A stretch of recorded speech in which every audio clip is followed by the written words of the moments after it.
somebody told me recently, actually a Blood and a Crip told me this recently, that everybody out there gangbanging really want peace. They just don't want to admit it or don't know how to go about it. Would you say that's accurate?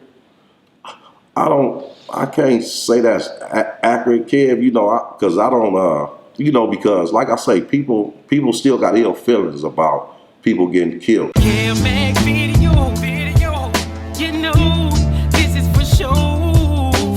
Kev Mac video, open your soul, represent your ghetto, baby. But a lot of people, they won't understand peace mean like a peace treaty. But if you can get a young dude to understand, man, that we don't need to shoot at each other, man, and we need to, it's hard to tell them that because of the loved ones they lost, so far as that, like, when I was young, I was gangbanging. You couldn't tell me that. So I was a Blood, and my mission was to seek and destroy, far as the Crips that I was around that I was banging against. So the young homies think the same thing. So it'll take time for them to grow. But if you got a lot of knowledgeable homeboys from each hood and they know that, and you talk to the homies, because I would never want to see none of my young homies from Bloodstone Villains right now in jail. They got to send money, but shit happens.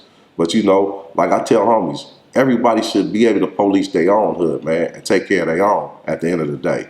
My grandmother told me, she said, boy, you out there gangbanging, you already lost your brother. Boy, I'm going to tell you this. You doing what you doing, somebody gonna see you doing something. You go to jail, make sure you don't tell. My grandma, my mama, and my father preached that. So, you had dudes telling in the 80s, but if a dude told in the 80s and came back, even if a dude killed a homie from your hood, he couldn't come back in the hood. Even if he snitched, he couldn't come back in the hood. So it's different now with the generations, and it's cold to see a lot of OGs step back and not really teach these dudes nothing and be like, let them do what they gonna do, man. Fuck it, man. This shit over with anyway. Of course, when you was banging, you never said it was over with. No. We need to start teaching the young homies and telling them, man, you can always police your own hood, homie, and do what's right.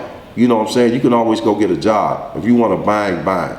But when you sitting up under them numbers in and out of jail, man, and you missing all the time, you can't never get none of that time back from being in jail. You can't never catch up. So, my advice be to homies, I talk to them and I teach, and it's kind of sad. You talk to homies and you talk, I done talked to a few young Crip dudes, a few young Blood dudes, and they was like, man, our big homies don't be fucking with us like that. You know what I'm saying? And it's a sad thing. But I understand a lot of OGs too that step back, because the way the feds got motherfuckers shook up out here, it's a cold thing getting under RICO Act, and then you go to jail for something you trying to teach your homie to be right. Right. See, them numbers that you can't get back, you getting 25 and 40 to life now, bro. That's a life right there. No, it's 25 to 80. The 80. It's the 80. That's your whole life right there. So if you do get back on appeal in the system, it's still a wrap, because you still got that 80 years to do. Even if you get an 80 back, you still got that life sentence to do. And it's sad, because these days you banging for you. Every dude right now banging from his hood or banging. You did all this stuff from the hood, but all of a sudden you get killed by a homie in your hood. You feel like you gang bang for nothing. Man. One of the coldest things, and this just happened recently, I ain't gonna say the name of the gang, but dudes will do a life sentence or do a long stretch in prison, then come home and get killed by his homie. That's like a wasted life, man. Yeah, that's excuse me. I just told the homie that the other day. We was talking. I was just hollering at my nigga Jug from Raymond. I say, man, it's sad to see homies out on the street buying solid dudes. They go 10 or 15 years, went out for 6 months and end up getting killed. But it's your pattern. It's your pattern. It's your pattern of your lifestyle. However if you come out and try to jump in that fast lane and you out here instead of you trying to change your pattern when you get back out on the streets from what you was doing. Because sometimes jail saved a lot of people. It saved a lot of good dudes. It saved a lot of good dudes from getting killed. Because you do have these spirits. People probably don't believe them, but you do have these spirits. So, you know, you got to watch what you say out your mouth, and you got to be extra careful of who you're dealing with these days. Yeah, I agree, man. I hate to say it, but I think prison saved my brother because he was on a cold path. And, you know, he got shot on the street, bullet lodged up against his heart, was in a car accident, broke all the bones in his body. But they gave the dude 40 years to life, man. So he's up for parole this year, so hopefully he get out. Well, that's a blessing. Yeah, because dudes never see the sign. You can speed up time. Gang banging is just a process for your life to be just vanish, either in the system or you're going to either be 6 feet under, because it's just a faster process, a way you can go to jail or the way you get killed. And it's just sad, though. You know, I'm like me, like I don't regret nothing I ever done or nothing. I can't take the hands of time back. I banged, I gang banged. You know, I did what I did. I don't regret nothing. All right, one question people always ask me about y'all league that I have no idea about is, would the Bloods ever play the Crips in a championship? That's a good question, Kev, and I just want to put it in the right words, because people, you know, after this interview, people get tongue twisted, and you need to understand, if a person know where I'm coming from, they understand. Like I said, in the Blood League, you got the Blackstones, you got the VNGs, you got the BSVs, you got the Swans, you had 20 Neighborhoods, you had the Crenshaw Mafias play, and also you got the Campanellas and West Sides playing. So that aspect, you got to follow me on this. Now in the Crip League, you got Harlems, you got 40s, you got Raymonds, you got 9-0s, you got Santana Blocks, you got Nutty Blocks, you got Dodge City. So it's crazy, right? Because and you got the East Coasters, but it's crazy, right?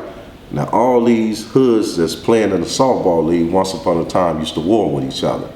So you still have ill mixed feelings, right? But as black mans, if we can set our ill feelings to a side and talk as black mans and try to get a game going, because I talk to a few of my Crip partners that play in the league, and I tell them all the time, we ain't gonna let no blue rags beat us. I say that, and I stand on that, and I tell them all the time, and they really want to play the game, but we got a hell of a squad. We got a hell of an all-star team. Anytime we go up to somebody, it's gonna be our all-star team playing, regardless of what or whoever we play. Because I really think we are talented. We got younger players, and we play as a good team, you know. But as black mans, to sit down at a table and play for a championship and for bragging rights, that'll be a beautiful thing. What's that you got on that you wearing? Oh, the champions for last year for 2019 V-Hawks. This are jerseys. You know, we got good jerseys. We got everybody got their own jerseys. We trying to get better. We doing better. We trying to get somebody to fund our league. We trying to really ask people for help. We want more people to come out the news to let them know that we doing a good thing, not always on some bad tip.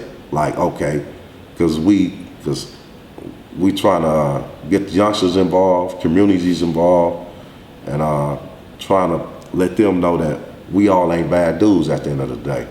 Yeah, that was my next question. Was any celebrities or pro athletes trying to support your league?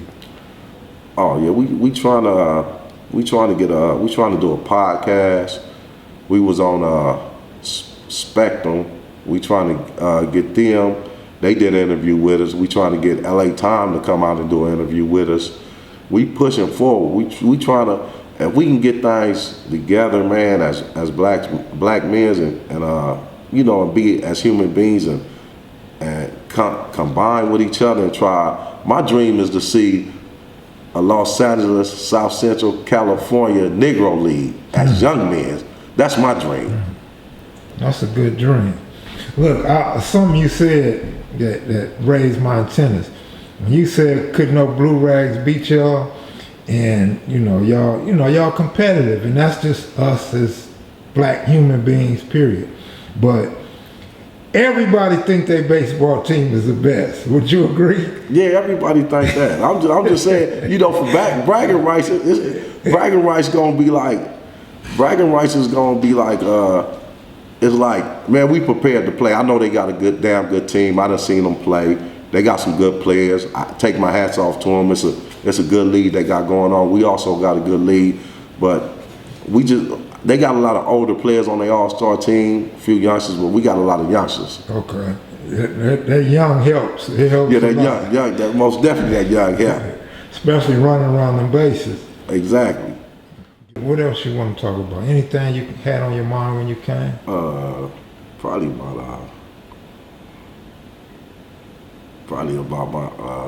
about me going to prison. So how my little things is prison, right? Sure. Yeah. You ready? Yeah, I'm ready. Yeah. My first time ever going to prison was we was in Minnesota, slanging dope. Me, a few of my co-defendants, me, Tweety, Lil Man, Kev, and a couple of other homies. When I first had beat my case out the county jail in 4300, because I was in 4300 for assault with a deadly weapon, and they had put a body on me. So I was up in there for 18 months in the county jail fighting my case. I ended up going to trial, ended up beating my case. Got out of jail after that, got out of 4300. After that, the homies was out there, so I ended up going out there. We were still out doing our little thing, and I ended up getting 20 years. Look, how long was you in 4300? I was in 4300 for like 2 years. Was it friction amongst different sets in there? No, not when I was up in there. Homies had their differences on certain issues, but it was a lot of blood love in that 4300. It was a lot of blood love. You know, we was outnumbered. You know, so it was probably 10-1. Every time we went to court, the Crips was deeper than us. You know what I'm saying? It might be 3 Bloods going to court, and it might be like dang near 20 Crips. Damn. You know, and it was just like that. You know, it was they was deep. We get on the chain, we come back. Homies wait for homies to come back. You know, it was so much love in 4300 that that it was cool. It was blood love. You know, that's all we look at homies, talk to homies. How was your court date, homie? You know, we finna go to the pen. We got to get this thing right. You know the movements. The homies doing their burpees. Homies coming down from the pen. It was like soon as you stepped in 4300, no matter who you was or where you from, a blood that showed you love. Even if he was from Compton or he was from South Central, you came in there, you had love. So wasn't no different alliances, wasn't no separation? No, it wasn't no separation or nothing. We, like I said, everybody had their different certain things that happen with dudes in the pen, dudes see each other. As far as that, it wasn't nothing but blood love in there.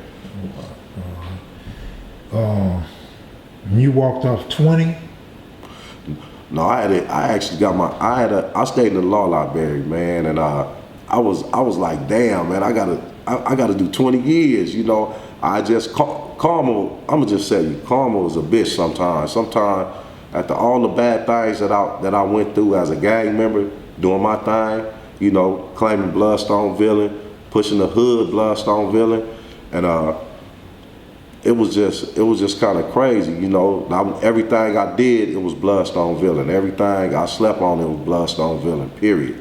Like the streets, that was just me, Got caught up, did things, like I say, I don't regret it. You know, it's just a life. It's just a way of life.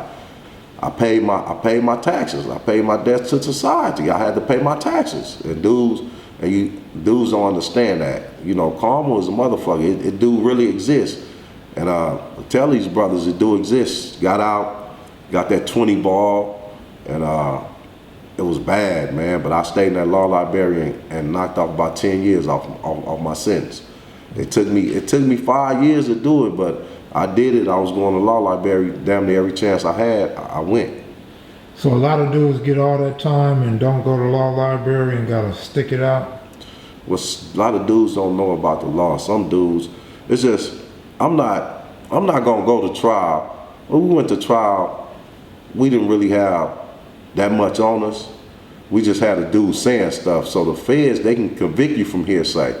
State can't convict you from hearsay. But when you got a witness against you, come on, you got to, at some point, man, you got to do the numbers and do the maths. I done seen dudes take 30s, I done seen dudes take 20s, and they home now. You know, some of these dudes that went to trial and got these lights with these numbers behind it still ain't home yet. And they've been gone since like 86, 85, 87, 88. I was up in there from 85 to 87. And it was nothing but, it was blood love. It was a shame, like sometimes going to juvenile hall. It's a funny story, right? On Central right there, I'm going to court one day. You know, my mother take me to court, right? I get caught with a 25 pistol, right? So I got a red belt on, black khakis, burgundy socks, burgundy house shoes, with a black sweatshirt and a black golf hat. So I'm in the court, and the judge say, "Well, I'm tired of you, Mr. Reed. You got caught with 2 gun cases, and you ain't nothing but a minor." So I go to a tank, right, and the homie S-Box next door from Swans, right. So it's like about 4 Crips in a tank, right. So the sheriff, he put me in. The homie knocking on the door. He get over here, so they put me in the tank, right. So dude was like, you know, back then you had to claim, because if you didn't claim where you was from or didn't say where you was from, the homies gonna find out, or somebody gonna find out, and they gonna be like, that nigga busted, that nigga didn't say nothing in the tank. So when I get in the tank, it's 4 Crips in there. They like, man, where you from? I tell them, man, I'm from Bloodstone Villains. They say, oh, we got one. So one nigga jumped up and like, nigga, we gotta get down. Nigga, you gotta flush your socks down the toilet. I say, blood, I ain't flushing nothing. So the nigga rushed me. Me and him squabbling. I'm getting the best of him, and all of them jumped on me. It was so funny. The fools, they flushed my socks down the toilet, right? I'm like, what is it? The homie S-Box knocking on the door on the other side of the thing. Do. Knocking. Hey man, he a blood. Why you throwing him up in there with them Crips? So you rush. So the guards came and got me out. You know, I got a black eye, so I get to juvenile hall, right? They say, man, we heard what happened to you. I say, yeah, man, it wasn't nothing, you know what I'm saying? I say, the most thing I was doing, I was just claiming my hood. I'm let them know, nigga, it is what it is, you know? So, you know, after that, and it was crazy because I was on the side with a bunch of Crips that awfully that I had, that I never did go to the F side with the Bloods, because there was more Bloods over there, but I stayed on the side with the Crips. And also he had like 4 fights over there, but I stayed my ground, and it was just crazy in juvenile hall, and niggas started really to like me. How old was you when you first went to juvenile hall? I was I ain't never been. I think I was like 14 or 15 when I first went. The homies used to tell me about YA camp, juvenile hall. I never been, so when I went, all they used to always tell me, nigga, if you go, you better claim. That's all I knew, claim. Get my ass whooped, it is what it is. As long as I claimed and a dude knew where I was from and knew my name, they'd be like, oh, that nigga down. You know, even if you lost a fight or whatever, you know. But that's how I learned, that's how I really learned how to fight. Going to juvenile hall back and forth and going to county. Y'all got any connections to any dumb moves in New York? No, a few of them, I guess my homie talked to them. I don't know. I done talked to some of them in the pen. I just talked to some of them in the penitentiary, right? But I don't, you know, some of my homies do though, and you know, it's cool. Did they function with you in the feds? Yeah, I function with I like a few of them in the feds that I function with. They some good homies, you know. They ain't bad homies, you know. It's just the teaching. A dude can teach it's crazy that you could be from a hood, right? And you got G dudes from hoods, right? That really don't say nothing. Then you got dudes that ain't nobody teach these dudes wrong, which they don't never know because they'll talk to dudes that really don't know nothing. You know what I'm saying? And they'll school them on some other shit, and dudes really don't know, you know, because a lot of dudes back that way really don't know their history. They just going by what a dude came from California told them. Mm-hmm. He can be a dude from the hood, and he can grew up from the hood. But why would he go down there and lie and not teach the right structure to them dudes out of New York, or from North Carolina, or from Kansas, or from whatever state they from? How many states are Bloodstone Villains in that you know of? So I can't recall, but we popular in some states. So, yeah. Yeah, we popular in